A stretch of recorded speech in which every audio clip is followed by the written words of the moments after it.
ഇവിടെ വരുമ്പോൾ സീറ്റ് കിട്ടുമോ ഇല്ലയോ എന്നുള്ള ഒരു സംശയം വേണ്ട. സാർ അത് എങ്ങനെ ബുക്ക് ചെയ്യുന്നത്? നമ്മൾ ബുക്ക് ചെയ്യുന്നത് നമ്മുടെ ഓൺലൈൻ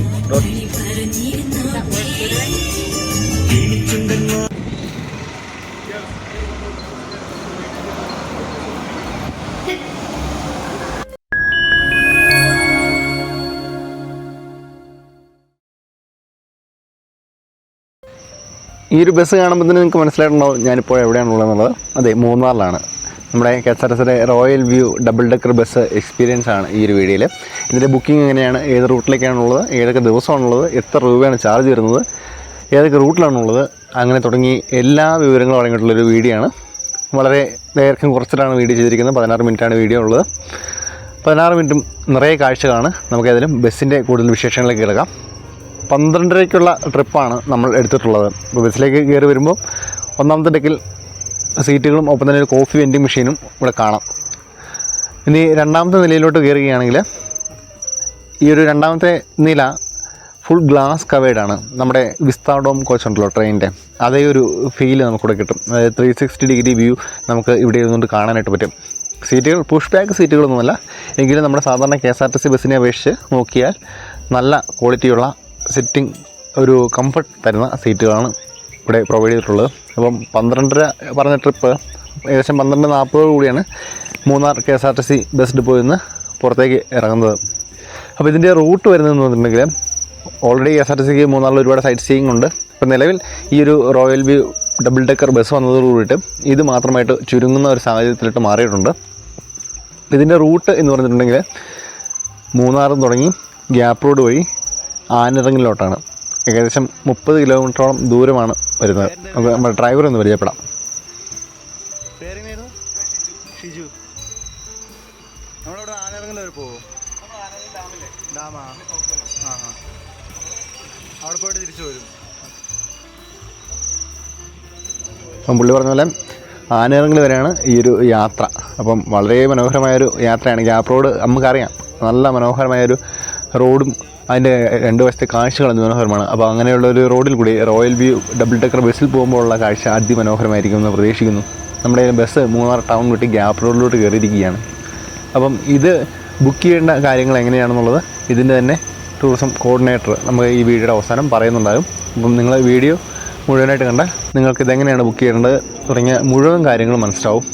അപ്പം ബസ്സിൻ്റെ താഴത്തെ റോയിൽ അല്ലെങ്കിൽ താഴത്തെ ഡെക്കിൽ 200 രൂപയും മുകളിലെ അപ്പർ ഡെക്കിൽ 400 രൂപയാണ് ചാർജ് വരിക.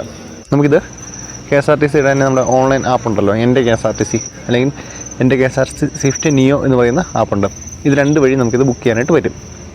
അപ്പോൾ നമ്മുടെ ബസ് ഇതാ ഗ്യാപ്പ് റോഡിൻ്റെ ആദ്യത്തെ നമ്മുടെ ഒരു പോയിൻ്റ് ആയിട്ടുള്ള അല്ലെങ്കിൽ ആദ്യത്തെ സൈറ്റ് സീയിങ്ങിൻ്റെ ആദ്യത്തെ ഒരു ഘട്ടമായിട്ടുള്ള സിഗ്നൽ പോയിൻറ്റിലേക്ക് എത്തിക്കൊണ്ടിരിക്കുകയാണ്.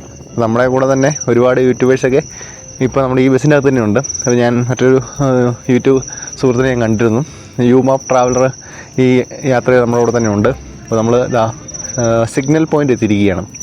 ഈ സിഗ്നൽ പോയിൻ്റ് എന്ന് പറയുമ്പം അതിൻ്റെ ഒരു ചരിത്രം അല്ലെങ്കിൽ എന്തുകൊണ്ടാണ് ഇങ്ങനെ ഒരു പേര് വന്നതെന്നൊരു കാര്യം ചോദിച്ചാൽ, പണ്ട് ആളുകൾക്ക് ഈ ഒരു പ്രദേശത്ത് നിങ്ങൾ കണ്ടാൽ മനസ്സിലാവും, ഇവിടെ നിന്ന് എന്ത് തരത്തിലുള്ള ഒരു സിഗ്നൽ കാണിച്ചാൽ എല്ലാവർക്കും കാണാനായിട്ട് പറ്റും. അപ്പോൾ മൂന്നാറിലെ തേയിലകളുടെ ഏറ്റവും മനോഹരമായ ഒരു കാഴ്ച ഉള്ളതും ഇവിടെ തന്നെയാണ്. അപ്പോൾ നമ്മുടെ ബസ് ആദ്യത്തെ ഒരു പോയിൻ്റെത്തി ആളുകളിൽ ഇറങ്ങി വീഡിയോകളും ചിത്രങ്ങളും എല്ലാം എടുക്കുന്നുണ്ട്. നമ്മളിപ്പോൾ ഉള്ളത് സിഗ്നൽ പോയിൻ്റാണ്. സിഗ്നൽ പോയിൻ്റ് ഈ വണ്ടിയുടെ ഫസ്റ്റ് പോയിൻ്റാണ്. മീൻസ് ഈ ഒരു യാത്ര വേണ്ട ആദ്യത്തെ സൈറ്റ് സീയിങ് കാണുന്ന പോയിൻ്റാണ്. അപ്പം തൊട്ടുപുറകിലായിട്ട് നമ്മൾ ബസ് കാണാം. ഇഷ്ടംപോലെ ആളുകളുണ്ട്.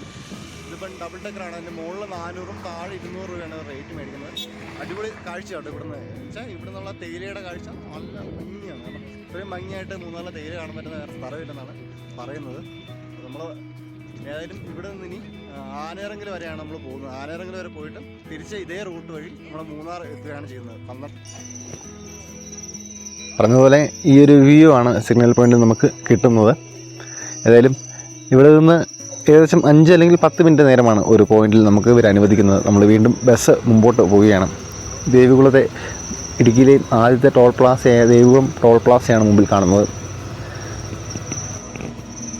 ടോൾ പ്ലാസയുടെ നമ്മൾ വാഹനം മുമ്പോട്ട് പോവുകയാണ്. ബസ്സിൻ്റെ മുകൾ ഈ ഉച്ച സമയത്തൊക്കെ നല്ല വെയിലാണ്. അപ്പോൾ നമുക്ക് കുറച്ചും കൂടി നേരം കഴിഞ്ഞിട്ട് മുകളിലെ കാഴ്ചകൾ കയറി കാണാം. കാരണം മുഴുവൻ ചില്ലിട്ടിരിക്കുന്നതുകൊണ്ട് അത്യാവശ്യം നല്ല വെയിലുണ്ടാവും. പറ്റുമെങ്കിൽ കഴിവതും 3 മണിക്കുള്ള ട്രിപ്പ്, അതായത് 4 മണിയുടെ ട്രിപ്പ് എടുക്കുകയാണെങ്കിൽ നല്ലതായിരിക്കും.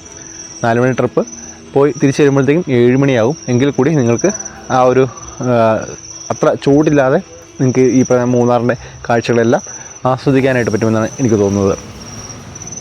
നമ്മളപ്പം ദേവികുളത്തെ പുതിയ ടോൾ പ്ലാസയുടെ ഉള്ളിലൂടെ കടന്ന് മുമ്പോട്ട് പോവുകയാണ്. ഈ ഒരു ബസ് നമ്മൾ തിരുവനന്തപുരത്തൊക്കെ നമ്മൾ കണ്ടിട്ടുണ്ടല്ലോ, സിറ്റി സർവീസായിട്ട് ഇപ്പം ഇലക്ട്രിക് ബസ്സുകൾ റൺ ചെയ്യുന്നുണ്ട്. ഇതിപ്പം എന്ത് കാര്യം ചെയ്താലും അതിൻ്റെ കുറ്റം നമ്മൾ കാണും, നമ്മൾ മലയാളികളാണ് എന്ന് പറയുന്നത് തന്നെ. എൻ്റെ ഒരു അഭിപ്രായത്തിൽ ഈ ഒരു പഴയ ബസ് മോഡിഫൈ ചെയ്യുന്നതിന് പകരം പുതിയ ഒരു ബസ് തന്നെ ഈ ഒരു സംവിധാനത്തിനായിട്ട് ഉപയോഗിക്കാമായിരുന്നു. കാരണം എനിക്ക് തോന്നുന്നത് ഇതൊരു 10 അല്ലെങ്കിൽ 14 വർഷം പഴക്കമുള്ള ബസ്സായിട്ടാണ് തോന്നുന്നത്. എന്നിരുന്നാലും ഇത്തരത്തിലുള്ള ആശയം നമ്മുടെ ബഹുമാനപ്പെട്ട മന്ത്രിയുടെ ഭാഗത്തുനിന്ന് ഉണ്ടായത് വളരെ വലിയൊരു കാര്യമാണ്. മന്ത്രിയുടെയും MD-യുടെയും അവരെല്ലാം നമ്മൾ ഈ ഒരു കാര്യത്തിൽ അപ്രീഷിയേറ്റ് ചെയ്യണം. ഏതായാലും ഇത്തരത്തിലുള്ള പുതിയ ടൂറിസം ഐഡിയകൾ ഇടുക്കിക്കും അല്ലെങ്കിൽ അതുപോലെയുള്ള വയനാടിനും അല്ലെങ്കിൽ അതുപോലെയുള്ള ടൂറിസം മേഖലയ്ക്കും നൽകണമെന്ന് തന്നെയാണ് നമ്മുടെ ആഗ്രഹം. അതിൻ്റെ കൂടെ തന്നെ KSRTCയും പച്ചപിടിക്കുകയാണെങ്കിൽ അത്രയും സന്തോഷം. ഈ കാണുന്നത് ഫോട്ടോ പോയിൻ്റാണ്. ഇവിടെ വണ്ടി നമ്മൾ നിർത്തുന്നില്ല, പോവുകയാണ് മുമ്പോട്ട്. അപ്പർ ബർത്തിൽ നിന്നുള്ള വ്യൂ ആണ് ശരിക്കും നല്ല ഒരു കാഴ്ച സമ്മാനിക്കുന്നത്. കുറച്ചും കൂടി അങ്ങ് ചെന്ന് കഴിയുമ്പോൾ തേയില നമ്മുടെ ഈ ഒരു കാൽച്ചോട്ടിൽ വരുന്നത് പോലെയുള്ള കുറച്ച് പ്രദേശങ്ങളുണ്ട്. ആ ഒരു പ്രദേശങ്ങളാകുമ്പോഴത്തേക്കും നമുക്ക് മുകളിലോട്ട് കയറാം എന്നാണ് കരുതുന്നത്. നമ്മളുടെ ഫോട്ടോ പോയിൻ്റിൻ്റെ മുകളിലായിട്ട് ഇറങ്ങിക്കോളാൻ പറയുകയാണ്. കുറച്ച് പേർ ഇറങ്ങുന്നേ ഇല്ല, ആ ഒരു വാഹനത്തിൽ തന്നെ ഇരുന്ന് കാഴ്ചകൾ കാണുവാണ്. അപ്പോൾ നമ്മുടെ വണ്ടിയുടെ ക്രൂ ഫ്രണ്ടിലുണ്ട്, ഡ്രൈവറുണ്ട്, 2 ഡ്രൈവർമാരുണ്ട്, ഒരു കോർഡിനേറ്ററുണ്ട്. നമ്മൾ അവരെ പരിചയപ്പെടുന്നുണ്ട്, കാണിച്ചു തരാം, ഏറ്റവും അവസാനം കാണിക്കാം. മൂന്നാറിലെ എങ്ങോട്ട് നോക്കിയാലും ഈ ഒരു കാഴ്ച തന്നെയാണ് കാണാനായിട്ട് വരിക, ചുറ്റും തേയിലത്തോട്ടം. ആദ്യമായിട്ട് വരുന്ന ആളുകൾക്ക് നല്ലൊരു അനുഭവം തന്നെയായിരിക്കും ഈ ഒരു യാത്ര. 200 രൂപ ടിക്കറ്റ് എടുത്താലും 400 രൂപ ടിക്കറ്റ് എടുത്താലും നിങ്ങൾക്ക് നഷ്ടം ഒരിക്കലും തോന്നത്തില്ല. ബസ് അത്യാവശ്യം നല്ല രീതിക്ക് തന്നെയാണ്, KSRTCയുടെ തന്നെ വർക്ക്ഷോപ്പിൽ പണിത വാഹനമാണ്. അപ്പം അത് അത്യാവശ്യം നല്ല രീതിയിൽ തന്നെ അവർ ചെയ്തിട്ടുണ്ട്. എടുത്തു പറയേണ്ടത്, സാധാരണ KSRTC കഴിക്കുന്ന പോലെയുള്ള ബ്രഷ് വെച്ചുള്ള പെയിൻറ്റിങ്ങും പരിപാടിയൊന്നും ചെയ്തിട്ടില്ല. സ്പ്രേ പെയിൻറ്റിങ് ചെയ്ത് നല്ല രീതിയിൽ സ്റ്റിക്കർ ഒട്ടിച്ച് റോയൽ വ്യൂ എന്നുള്ള സ്റ്റിക്കറെല്ലാം കൊടുത്ത് നല്ല ഭംഗിയാക്കിയിട്ടുണ്ട്. അപ്പം ഇനി ചെയ്യേണ്ട കാര്യം എന്ന് വെച്ചിട്ടുണ്ടെങ്കിൽ ഇത് ഗ്ലാസ്സാണ്, നീറ്റായിട്ട് തുടച്ച് വൃത്തിയാക്കി അല്ലെങ്കിൽ കഴുകി വൃത്തിയാക്കി കൊണ്ടുപോവുക. അപ്പം ബസ് KL15 950 അത്യാവശ്യം പഴക്കമുള്ള ഒരു ലൈലാൻഡിൻ്റെ ബസ്സാണ്. അതുപോലെ 2 നിലകളുള്ളതുകൊണ്ട് തന്നെ അധികം വേഗതയിൽ നമുക്ക് പോകാനായിട്ടും പറ്റത്തില്ല. അപ്പോൾ 40 കിലോമീറ്ററിൽ ഈ വാഹനത്തിൻ്റെ സ്പീഡ് ലോക്ക് ചെയ്തിരിക്കുകയെന്നാണ് നമ്മുടെ ബസ്സിലുണ്ടായിരുന്ന ഒരാൾ പറഞ്ഞത്. എന്നിരുന്നാലും കാഴ്ചകൾ കണ്ടുപോകാൻ ആ വേഗത തന്നെ ധാരാളം. വഴിയിൽ നിൽക്കുന്ന ആളുകളെല്ലാം നമ്മുടെ ബസ്സിൻ്റെ ഫോട്ടോ എടുക്കുന്നുണ്ട്. നമ്മളിതാ മലൈക്കുള്ളി ഗുഹയുണ്ടല്ലോ, നമ്മുടെ റോക്ക് കേവ്, അവിടെ എത്തിയിട്ടുണ്ട്. ഇവിടെ ചെറിയൊരു 5 മിനിറ്റോളം ഇവിടെ നമുക്ക് ഇറങ്ങി കാഴ്ചകളൊക്കെ കാണാനായിട്ട് പറ്റും. അതുപോലെ ചെറിയ സ്നാക്സ് വേണ്ടവർക്ക് സ്നാക്സ് കഴിക്കാനുള്ള ഒരു സൗകര്യം ഇവിടെ ഉണ്ട്.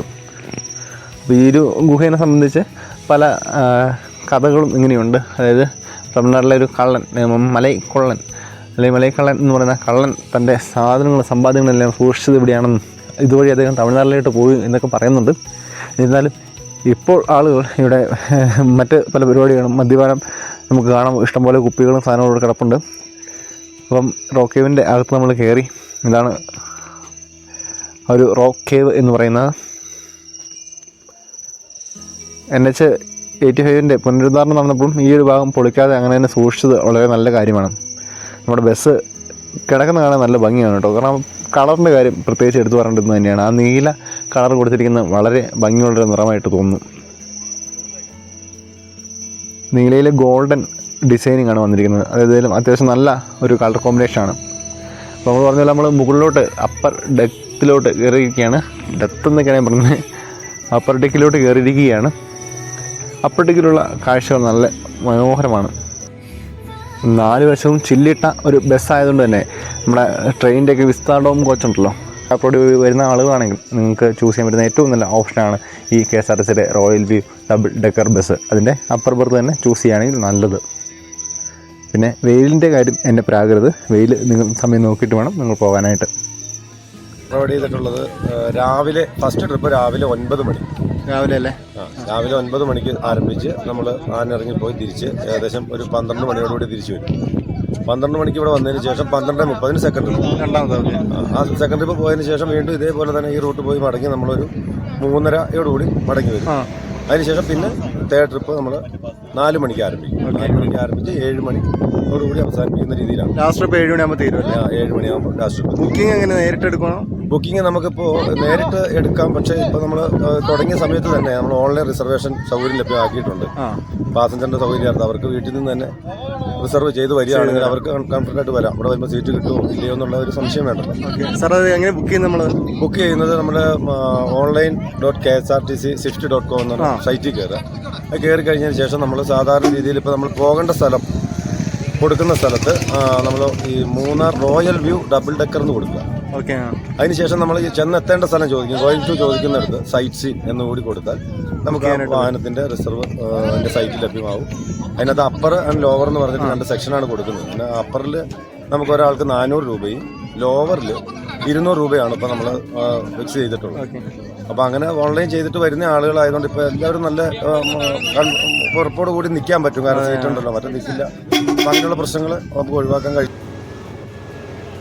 ഏറെക്കുറെ എല്ലാ കാര്യങ്ങളും അദ്ദേഹം പറഞ്ഞു എന്ന് കരുതുന്നു. ഇനിയും എന്തെങ്കിലും കാര്യങ്ങൾ നിങ്ങൾക്ക് അറിയാനുണ്ടെങ്കിൽ ഇവരുടെ നമ്പറും കാര്യങ്ങളും ഞാൻ ഡിസ്ക്രിപ്ഷനിൽ കൊടുക്കുന്നുണ്ട്. അതുപോലെ ഫസ്റ്റ് കമൻ്റായിട്ട് കൊടുത്തേക്കാം. അപ്പോൾ എന്തെങ്കിലും കാര്യങ്ങളുണ്ടെങ്കിൽ നിങ്ങൾക്ക് നേരിട്ട് വിളിച്ച് അന്വേഷിക്കാവുന്നതാണ്. അധികം സംശയങ്ങൾക്കൊന്നും ഇടയില്ല. കാരണം നമുക്ക് നേരിട്ട് തന്നെ ബുക്ക് ചെയ്യാം, ഇഷ്ടപ്പെട്ട സീറ്റ് ചൂസ് ചെയ്യാം. പിന്നെ വീക്കെൻഡിൽ മാത്രമാണ് ഇത്രയും തിരക്കുണ്ടാവുക. ഇട ദിവസങ്ങളിൽ അധികം തിരക്കും കാര്യങ്ങളൊന്നും ഉണ്ടാവില്ല. അപ്പോൾ നിങ്ങൾക്ക് സുഖമായിട്ട് വന്ന് കണ്ടിട്ട് പോകാനായിട്ട്, അതായത് തിരക്കിനെയൊക്കെ പേടിക്കുന്ന ഇൻട്രോവേർട്ടുകൾ ഉണ്ടെങ്കിൽ അവർക്കത് ഉപകാരമാവും. നമ്മളങ്ങനെ നമ്മുടെ ആ ഫൈനൽ പോയിൻ്റായ ആനയിറങ്ങലിലേക്ക് എത്തിയിരിക്കുകയാണ്. ഇവിടെ ആനയിറങ്ങൽ നമ്മൾ ഒന്ന് ഇറങ്ങി കണ്ട് അപ്പോൾ തന്നെ ബസ് തിരിച്ച് മൂന്നാറിലോട്ട് പോവുകയാണ്. അതായത് ഇങ്ങോട്ട് വരുമ്പോൾ മാത്രമേ നമ്മൾ എല്ലായിടത്തും ഇറക്കി കാണിക്കുകയും അങ്ങോട്ട് പോകുമ്പം ആ ഒറ്റ സ്ട്രെച്ചിൽ മൂന്നാർ വരെ ഓടിച്ച് പോവുകയാണ് ചെയ്യുന്നത്. ഇപ്പോൾ നിലവിൽ ഒരു ബസ്സാണുള്ളത്. അതുകൊണ്ട് തന്നെ നമ്മളെ കൊണ്ടാക്കിയിട്ട് വേണം അടുത്ത ട്രിപ്പ് അവർക്ക് വരാനായിട്ട്. ഈ ജീവനക്കാരുടെ കാര്യം കുറച്ച് ബുദ്ധിമുട്ടാണ്. അത് മന്ത്രി ഒന്ന് പരിഗണിക്കാൻ നല്ലതായിരിക്കും. കാരണം അവർക്ക് ഒരു ഭക്ഷണം കഴിക്കാനുള്ള ഒരു സമയം പോലും കിട്ടുന്നില്ല എന്ന് ഞാൻ മനസ്സിലാക്കുന്നു.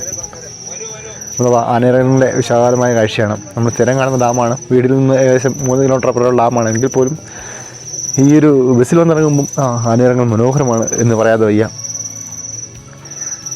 നമ്മളേതായാലും ബസ് തിരിച്ച് മൂന്നാറിലോട്ട് എടുക്കുകയാണ്. അങ്ങോട്ടുള്ള വീഡിയോ ഒന്നും ഞാൻ അധികം ഉൾപ്പെടുത്തി ലെങ്ത്ത് കൂട്ടുന്നില്ല. നമുക്കേതായാലും ഈ വീഡിയോ ഇഷ്ടമായെന്ന് കരുതുന്നു. നമ്മുടെ ബാക്കിയുള്ള വീഡിയോകളും കയറി നോക്കുക. ചാനൽ ഇഷ്ടമായി സബ്സ്ക്രൈബ് ചെയ്യുക. നമുക്കായാലും മൂന്നാറിലോട്ട് തിരികെ പോകാം. ഈ വീഡിയോയെ പറ്റിയുള്ള നിങ്ങളുടെ അഭിപ്രായങ്ങൾ കമൻ്റായിട്ട് പറയുക. എന്തെങ്കിലും സംശയങ്ങളുണ്ടെങ്കിലും കമൻ്റായി ചോദിക്കാം. നമ്മളങ്ങനെ തിരിച്ച് മൂന്നാർ KSRTC സ്റ്റാൻഡ് എത്തിയിരിക്കുകയാണ്. 3 മണിക്കൂറത്തെ യാത്ര കഴിഞ്ഞ് നമ്മളിവിടെ എത്തിയിരിക്കുകയാണ്. മറ്റൊരു വീഡിയോയുമായി അല്ലെങ്കിൽ മറ്റൊരു യാത്രാ വിശേഷവുമായി അല്ലെങ്കിൽ മറ്റൊരു ഇൻഫർമേഷൻ വീഡിയോയുമായി വീണ്ടും കാണാം. അതുവരേക്കും എല്ലാവർക്കും നന്ദി, വണക്കം.